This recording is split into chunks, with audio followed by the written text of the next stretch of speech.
साथियों, आज हम लोग सीटेट के जो सीडीपी है उसके अंतर्गत जो प्रिंसिपल्स ऑफ डेवलपमेंट है उसके बारे में हम लोग बात करने वाले हैं।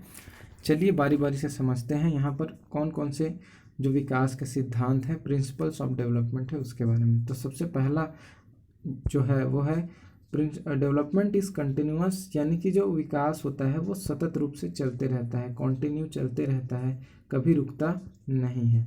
दूसरा यहाँ पर है कि डेवलपमेंट इज़ सीक्वेंशियल ऑर्डरली, कि जो विकास होता है वो एक क्रम से चलता है। कि मान लो जाए जो एक बच्चा होता है वो सबसे पहले इस सीढ़ी को जब जाएंगे, मान लो ये सीढ़ी में, तो पहले 1 नंबर पे जाएगा, फिर 2, फिर 3, इस तरह से आगे बढ़ेगा। वैसे ही जो बच्चा होता है वो पहले जो है बैठना सीखेगा, फिर उसके बाद चलना सीखेगा, तब जाकर दौड़ना सीखेगा। यानी कि जो सीखने का जो क्रम है, इसी तरह से जो विकास है वो एक क्रम से होता है। इसी को यहाँ पर डेवलपमेंट ऑफ सीक्वेंशियल या क्रमिक बोला गया है। चलिए अब आगे देखते हैं। यहाँ पर बोला है rate of development various person to person, यानी कि जो विकास की दर होती है वो हर व्यक्ति की भिन्न भिन्न होती है। कोई व्यक्ति का विकास जल्दी हो जाता है, कोई व्यक्ति का विकास धीरे में होता है, किसी का मध्यम दर से चलता है। तो दर जो होता है विकास होने का वो सब व्यक्ति में अलग अलग पाया जाता है, समान दर से नहीं होता। ये प्रश्न कई बार पूछ चुका है कि व्यक्तियों के जो विकास का दर है केवल यही भिन्न होते हैं, बाकी जो पैटर्न होता है वो एक सेम होता है।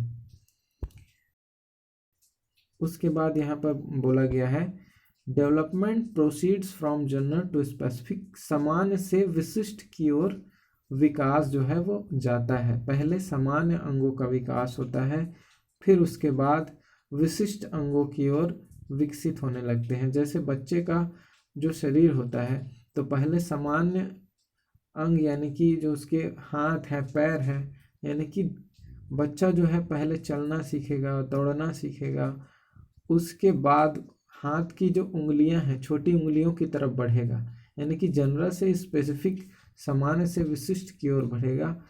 तब वो छोटी चीज़ों को उठाएगा, पेन से लिखना सीखेगा, छोटी वस्तुओं को पकड़ेगा। तो इस तरह से जो विकास होता है वो पहले बड़ी मांसपेशियों का होता है, फिर छोटी छोटी मांसपेशियों की तरफ जाता है, यानी कि सामान्य से विशिष्ट की ओर जाता है। उसके बाद है growth in development is a product of both heredity and environment, यानी कि D = H × E, यानी कि ये जो विकास और जो वृद्धि होता है ये जो है आनुवंशिकता और पर्यावरण दोनों के गुणनफल का परिणाम होता है। दोनों का जो है योगदान होता है, उसमें किसी एक को नकारा नहीं जा सकता। इसके बाद डेवलपमेंट इज प्रेडिक्टेबल, यानी कि जो विकास होता है उसको अनुमान लगाया जा सकता है, पूर्व में अनुमान।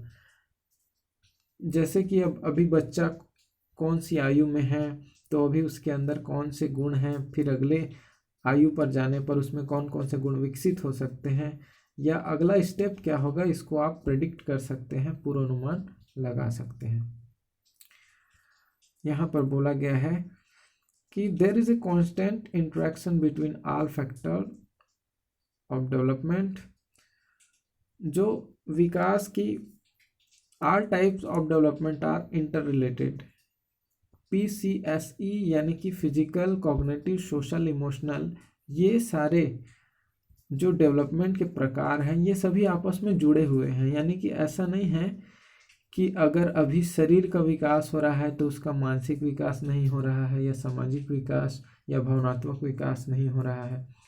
सारे के सारे जो पहलू हैं या जो पक्ष हैं वो एक साथ ही विकास होते हैं।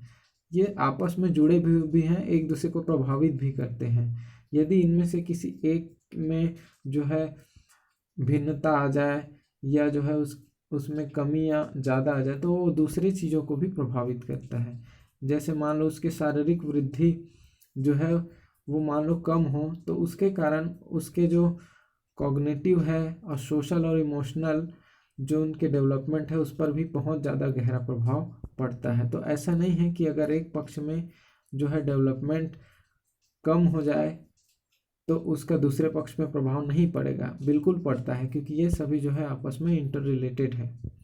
चलिए अब आगे देखते हैं। आगे यहाँ पर देखिए, यहाँ पर बताया गया है डायरेक्शन, जो प्रिंसिपल्स ऑफ डायरेक्शन, यानी कि जो दिशा के सिद्धांत हैं। विकास कौन कौन सी दिशाओं में होता है इसके बारे में यहाँ आपको बताया गया है। तो विकास मुख्य रूप से दो ही दिशाओं में होता है। विकास की दिशा जो होती है दो होती है। ये क्वेश्चन बहुत बार पूछा है, 1 नंबर का क्वेश्चन यहाँ से पक्का आता है कि विकास की दिशा निम्न में से कौन सी है। तो यहाँ पर एक जो है वो है सेफेलोकॉडल, इसी को लंबवत या लॉन्गिट्यूडनल भी बोलते हैं। इसको आप अंग्रेजी में याद रखेंगे तो आपके लिए ज़्यादा अच्छा है। हिंदी में इसका नाम जो है वो बदलते रहता है, जैसे यहाँ पर शिरोत्पदोन्मुखी, यहाँ पर इसका नाम है। इसकी जो दिशा होती है यानी कि सिर से पैर की ओर होती है। मतलब इसके कहने का मतलब है कि जो विकास होता है वो पहले सिर होता है, फिर हाथ की ओर जाता है, फिर धीरे धीरे पैर की ओर जाता है। तो इस तरह से जो विकास है वो सिर से पैर की ओर विकसित होते होते जाता है। दूसरा जो दिशा का सिद्धांत है वो ये बोलता है, इसका नाम है सबसे पहले तो देखिए प्रॉक्सिमो डिस्टल, नियर टू फार, समीपस्थ दूरस्थ इसको बोलते हैं हिंदी में। इसका सिद्धांत है सेंटर से, केंद्र से बाहर की ओर, यानी कि जो बच्चे का हृदय है वो बच्चे के केंद्र में होता है, उसके बाद बाकी चीज़ों की तरफ जो है विकास होते होते जाता है। पहले हृदय का विकास होगा, उसके बाद हृदय का विकास, उसके बाद हाथ का, पैर का, फिर दूर उंगलियों में, सबसे अंतिम में जो है विकसित होगा। यानी कि छोटी छोटी बारीकी चीज़ों पर लिखना है, ड्राइंग बनाना है, ये चीज़ें बच्चे लास्ट में सीखेगा। उसके पहले बच्चा जो है चलना, बैठना, दौड़ना, कूदना, ये सारी चीज़ें सीखेगा। तो ये दो ही दिशाएं हैं, ये दोनों दिशाएं आपको याद होनी चाहिए। अब यहाँ पर आपको बताया गया है कि जो बच्चा जन्म के समय उसके सिर का जो 1/4 या 25% जो भाग होता है वो उसका शरीर का जो सिर है वो 1/4 भाग उसका सिर ही होता है।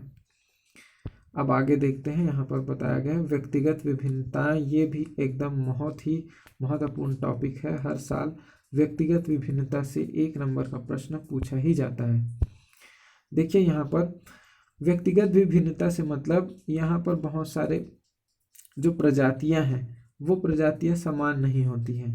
जैसे 2 बंदर एक जैसे नहीं दिखते हैं, कुछ ना कुछ उनमें अंतर अवश्य होता है। वैसे ही मनुष्यों में भी बहुत सारे अंतर पाए जाते हैं, उन्हीं को ही इंडिविजुअल डिफरेंसेस कहते हैं। यहाँ पर बताया गया है कि ना केवल मनुष्य में बल्कि सभी जीव जंतु और पौधों में भी जो है पाया जाता है।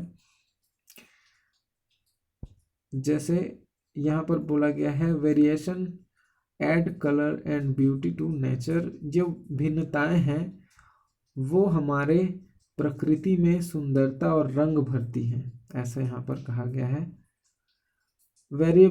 Variability is a fact of nature and individual are exception to this, no exception to this। इसको हमको स्वीकार करना चाहिए, व्यक्तिगत विभिन्नताओं को हमें सहर्ष स्वीकार करना चाहिए। अब यहाँ पर एक चीज़ नोट करके बताया गया है जो बहुत ही महत्वपूर्ण है। यहाँ पर बोल रहा है respect individual differences and don't laugh at others, यानी कि जो व्यक्तिगत विभिन्नताएं हैं उनका हमको सम्मान करना चाहिए और किसी दूसरे के ऊपर हंसना नहीं चाहिए।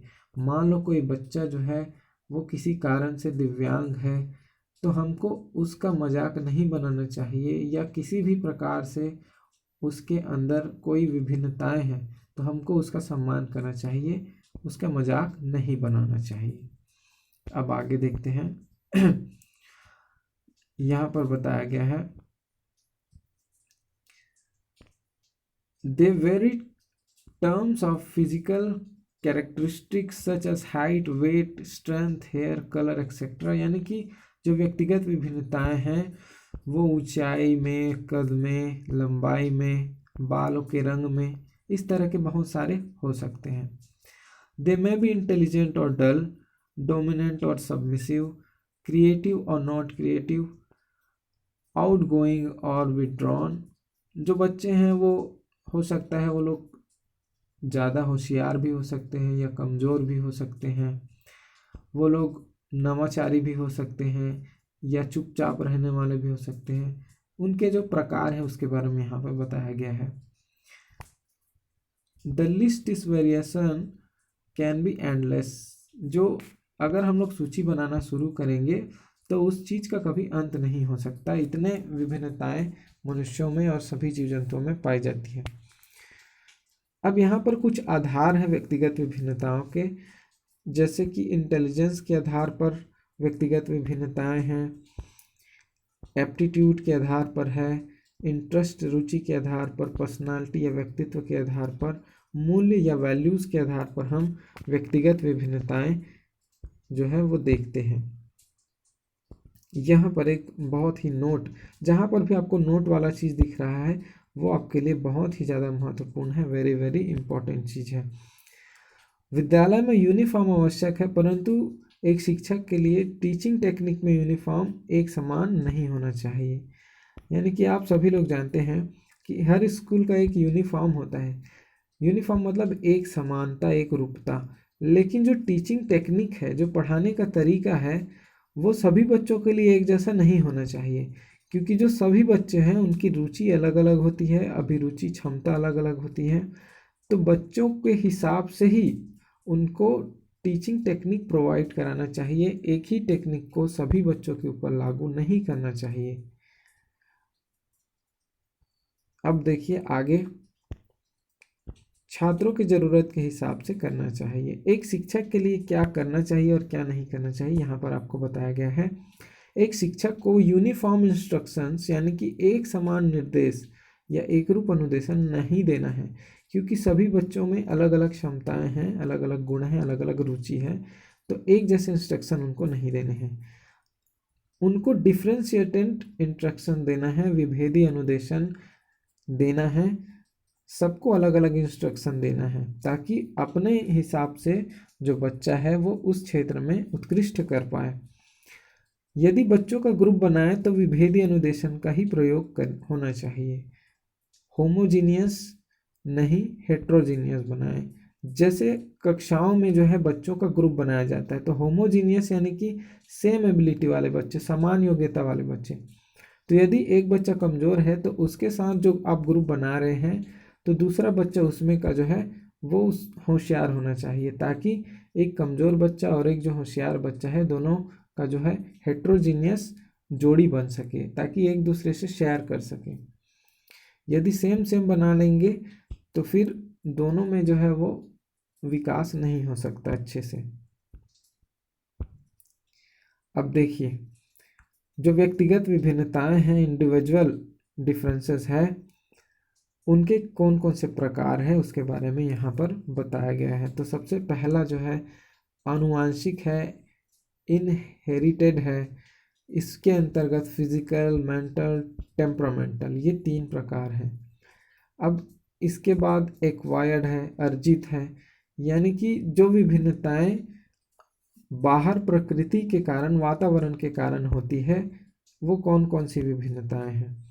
तो प्रकृति के कारण जो होती है वो है सोशल, सामाजिक, कल्चरल, एजुकेशनल, इमोशनल।